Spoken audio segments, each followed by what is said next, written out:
트렌드팀 이승희입니다. JP를 사용하면서 인적키를 이용한 비식별 관계 모델링을 하려고 하는데 비식별 관계에 대해 부정적인 이야기를 들으신 적은 없으신가요? 왜 비식별 관계 모델링을 지향해야 되는지 설명을 듣지 못한 채 기존 모델링을 강요받으신 적은 없나요? 식별 관계와 비식별 관계 모델링의 차이점에 대해 알아보고 왜 입장 차이가 발생하는지 궁금하신 분들을 위해 영상을 준비했습니다. 먼저 식별 관계와 비식별 관계의 차이점을 알아보고 이커머스를 예제로 한 모델링을 통해 어떻게 다양하게 쓰이는지 알아보려고 합니다. 그리고 장단점과 관점에 따른 모델링 차이에 대해 생각해보고 엔카닷컴에서는 어떻게 적용하는지 설명하도록 하겠습니다. 가끔 비식별 관계는 최신 모델링 기법, 식별 관계는 오래된 모델링 기법이라고 오해하시는 분들이 있는데 식별, 비식별 모두 관계형 데이터베이스 모델링의 관계를 맺는 방식 중 하나입니다. 이 둘의 가장 큰 차이점은 부모 엔티티의 기본키가 자식 엔티티의 기본키로 사용되는가 여부입니다. 식별 관계에서는 부모 엔티티의 식별자가 자식 엔티티의 기본키에 포함되어 자식 엔티티의 기본키만으로 부모 엔티티가 식별이 가능합니다. 식별 관계에서는 부모 엔티티의 식별자가 자식 엔티티의 기본키에 포함되지 않고 외래키로만 가지고 있어서 자식 엔티티의 기본키만으로는 부모 엔티티를 식별할 수 없습니다. 조금 더 자세히 알아보기 위해 상품을 판매하는 사이트를 예제로 데이터 모델링을 해보겠습니다. 먼저 엔티티를 도출합니다. 상품을 관리할 상품 엔티티, 회원가입을 통해 유입되는 고객 엔티티, 상품을 주문할 때 발생하는 주문 엔티티, 주문 엔티티에서 파생되는 결제 엔티티, 배송 엔티티, 다양한 수단으로 결제하기 위한 결제 상세 엔티티와 배송 상태의 변경 이력을 관리할 배송 이력 엔티티를 도출했습니다. 도출해낸 엔티티를 기준으로 생성 관점에 따라 분류를 해보겠습니다. 먼저 핵심 엔티티를 분류합니다. 핵심 엔티티란 부모 엔티티를 가지지 않는 엔티티, 다른 엔티티의 도움 없이 새롭게 생성될 수 있는 최상위 엔티티를 말합니다. 기본 정보를 담고 있기 때문에 기본 엔티티라고도 불립니다. 상품 엔티티와 고객 엔티티가 여기에 해당됩니다. 다음으로 중요 엔티티를 분류합니다.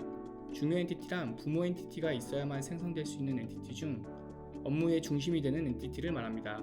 상품을 판매하는 행위의 중심이 되는 주문 엔티티를 중요 엔티티로 분류하였습니다. 마지막으로 행위 엔티티를 분류합니다.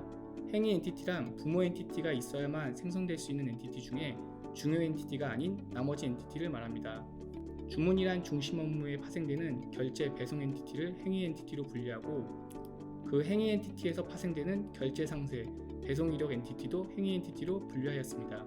데이터의 흐름을 그려서 도출되지 않은 엔티티는 없는지 데이터의 흐름의 순서는 맞는지 확인해 봅니다. 상품을 등록하고 고객이 가입을 합니다. 고객이 주문을 하면서 결제를 하고 결제 수단별로 결제 상세 데이터가 생성됩니다. 주문이 확정되면 배송이 시작되고 배송 상태가 변경될 때마다 배송 이력 데이터가 생성됩니다. 요구사항에 따라 관계 차수와 관계 선택성을 정의하겠습니다. 고객은 하나 이상의 주문을 할 수 있고 하나의 주문은 반드시 하나의 고객이 할 수 있습니다. 고객과 주문의 관계는 원투매니 필수 선택 관계입니다. 상품은 하나 이상 주문될 수 있고 하나의 주문은 반드시 하나 이상의 상품을 주문해야 합니다. 단 하나의 주문에 상품은 중복되지 않습니다. 상품과 주문의 관계는 매니투매니 관계입니다. 주문은 반드시 하나 이상의 결제를 하고 하나의 결제는 반드시 하나의 주문에 포함되어야 합니다. 결제는 반드시 하나 이상의 결제 상세를 생성하고 하나의 결제 상세는 반드시 하나의 결제에 포함됩니다. 주문과 결제, 결제와 결제 상세의 관계는 원투매니 필수 관계입니다. 주문은 하나 이상의 배송을 할 수 있고 하나의 배송은 반드시 하나의 주문에 포함됩니다. 배송은 반드시 하나 이상의 배송 이력을 생성하고 하나의 배송 이력은 반드시 하나의 배송에 포함됩니다. 주문과 배송은 원투매니 필수 선택 관계, 배송과 배송 이력은 원투매니 필수 관계입니다. 여기서 상품과 주문은 매니투매니 관계입니다.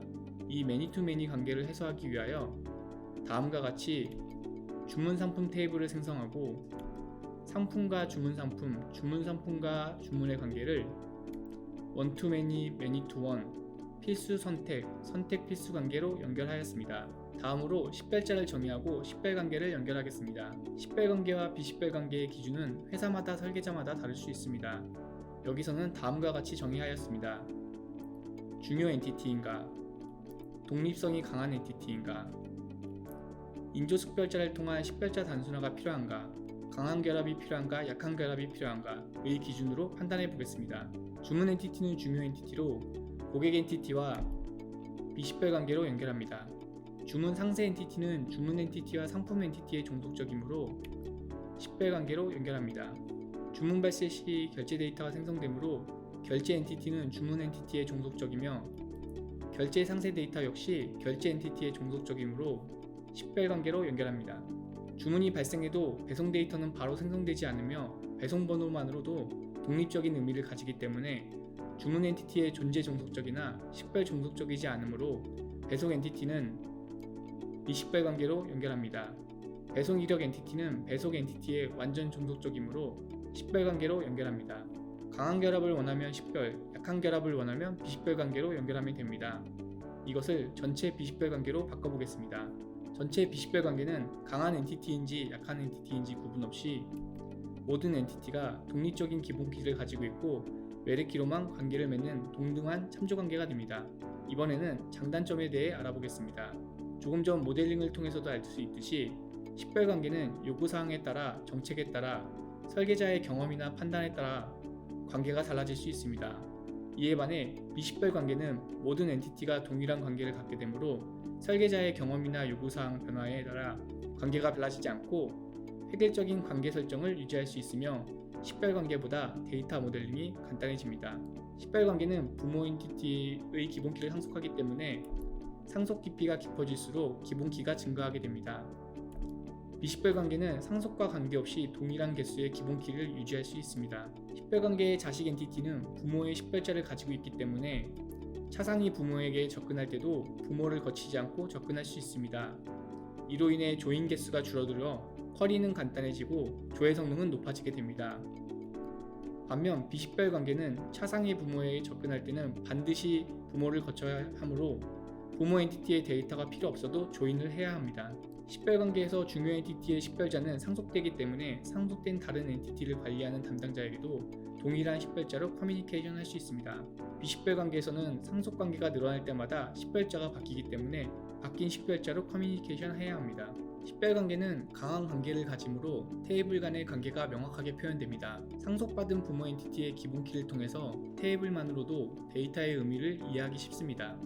하지만 비식별관계는 모델만으로는 관계를 파악하기 어려워 개발 및 유지 보수가 어려울 수 있습니다. 식별관계는 테이블 간의 결합도가 높아 데이터 변경 시 영향을 받는 테이블들이 많아집니다. 데이터 삽입 시에는 부모 엔티티부터 순차적으로 입력되어야 하며 삭제 시에는 자식 엔티티부터 순차적으로 삭제해야 되므로 상속 순서를 알고 있어야 합니다. 반면 비식별관계는 별도의 물리적 제약을 설정하지 않았다면 순서에 상관없이 삽입 삭제가 가능합니다. 식별관계에서는 상속이 깊어질 때마다 기본키의 컬럼 개수가 증가하므로 기본키를 저장할 공간이 더 필요하게 됩니다. 비식별관계에서는 상속 깊이와 관계없이 항상 일정한 기본키 컬럼 개수를 유지하지만 주문별 상품 번호는 유일하다와 같은 요구 조건을 달성하기 위해서는 별도의 제약 조건이 필요합니다. 시스템은 계속 변화합니다. 변하지 않을 것 같은 정책이 변하기도 하고 요구사항도 변합니다. 예제를 통해서 요구사항 변화에 따른 대응 방법의 차이를 알아보겠습니다. 최초의 요구사항은 하나의 주문에 상품은 중복되지 않는다입니다. 주문 하나당 상품이 유니크한 요구사항이었습니다. 하지만 판촉 기능이 추가되면서 정책이 변경되었고 변경된 요구사항은 하나의 주문에 상품은 중복되지 않는다. 단 판촉 상품별로 중복은 가능하다입니다. 주문 하나당 유니크했던 상품은 이제 유니크하지 않게 되었습니다. 시스템 제약사항으로 하나의 상품이 판촉 상품이 되어도 상품 번호를 별도로 생성되지 않는다는 내용이 추가되었습니다. 주문 상세 엔티티는 주문당 상품이 유니크했기 때문에 기본키 제약을 유지할 수 있었지만 변경된 요구사항으로 인해 주문당 상품은 더 이상 유니크하지 않게 되었습니다. 기본키를 변경해야 되기 때문에 새로운 테이블을 생성하고 마이그레이션을 진행해야 합니다. 주문당 상품이 유니크하지 않은 테이블을 생성하고 데이터를 마이그레이션을 하고 기존 테이블과 스위치합니다. 비식별 모델링에서는 기존 요구사항을 달성하기 위해 만들었던 유니크 제약을 삭제하고 판촉 상품에 따른 외래키를 추가하면 됩니다. 이렇게 비식별 관계는 약한 관계를 가지므로 요구사항 변화에 유연하게 대응할 수 있습니다. 이렇게 식별 관계와 비식별 관계는 서로 다른 장단점을 가지고 있습니다. 이런 장단점 중에 어떤 것을 더 우선순위로 두냐에 따라 서로 의견이 갈리는 것은 아닐까 생각합니다. 명확한 요구사항에 최적화된 설계를 하는 데이터 아키텍처의 설계와 언제든지 요구사항이 바뀔 수 있는 개발자의 설계는 다를 것 같습니다. 높은 정합성을 요구하는 시스템의 설계자와 고객의 반응을 확인하며 계속 수정 개발해야 하는 설계자는 다를 것 같습니다. 다양한 솔루션과 개발 언어, 다양한 DB, 다양한 회사 사람들이 운영하는 시스템과 단일 회사에서 단일 개발 언어로 운영하는 시스템은 상황이 많이 다를 것 같습니다. 이 차이점 때문에 의견 차이가 발생하는 것은 아닐까요? 그럼 엔카닷컴에서는 어떻게 적용했을까요? 엔카닷컴에서는 예전엔 식별관계 모델링이 많았지만 최근에 새로 생성되는 서비스에선 비식별관계 모델링이 많아지는 추세입니다. 과거에는 명확한 요구사항과 함께 변화가 적은 경우가 많았지만 최근에는 급변하는 시장 상황에 맞춰 유연한 시스템을 요구하는 경우가 많기 때문에 요구사항 변경에 유연하게 대응할 수 있는 비식별관계를 많이 사용하고 있습니다.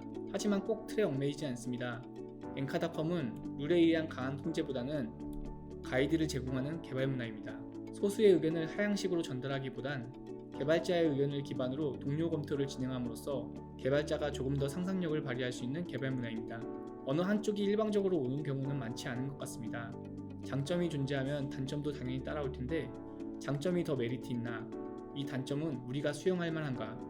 충분히 판단하고 충분히 협의하여 각자 상황에 맞는 방법을 선정하는 게 좋으리라 생각됩니다. 이상 엔카닷컴 이승이었습니다.